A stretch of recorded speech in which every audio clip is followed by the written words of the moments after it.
Besides many exhortations not to go there, the Bible does acknowledge the existence of witchcraft.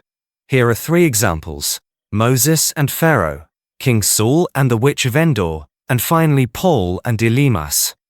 Spoiler alert: God always wins.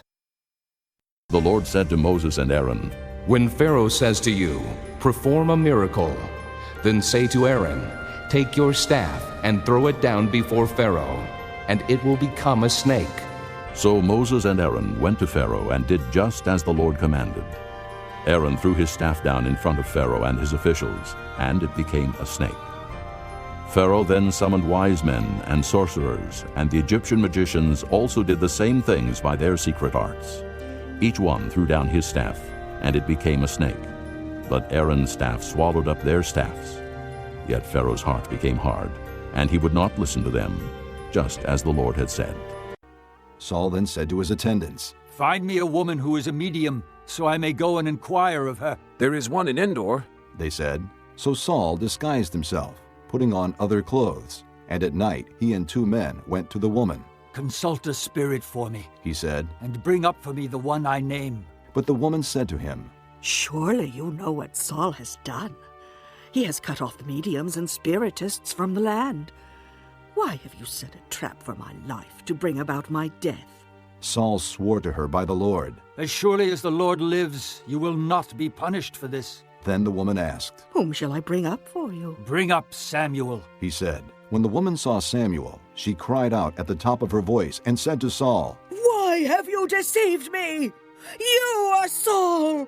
The king said to her, "Don't be afraid. What do you see?" The woman said, "I see a spirit coming up out of the ground." "What does he look like?" he asked. "An old man wearing a robe is coming up," she said.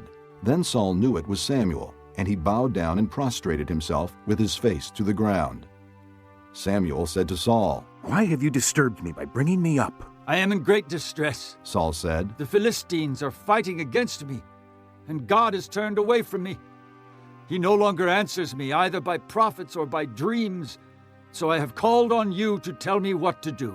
Samuel said, "Why do you consult me, now that the Lord has turned away from you and become your enemy? The Lord has done what he predicted through me. The Lord has torn the kingdom out of your hands and given it to one of your neighbors, to David." But Elymas the sorcerer, for that is what his name means, opposed them and tried to turn the proconsul from the faith. Then Saul, who was also called Paul, filled with the Holy Spirit, looked straight at Elymas and said, "You are a child of the devil and an enemy of everything that is right. You are full of all kinds of deceit and trickery. Will you never stop perverting the right ways of the Lord? Now the hand of the Lord is against you.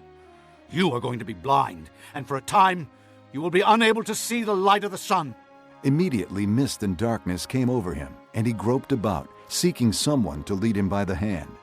When the proconsul saw what had happened, he believed, for he was amazed at the teaching about the Lord. A number who had practiced sorcery brought their scrolls together and burned them publicly. When they calculated the value of the scrolls, the total came to 50,000 drachmas.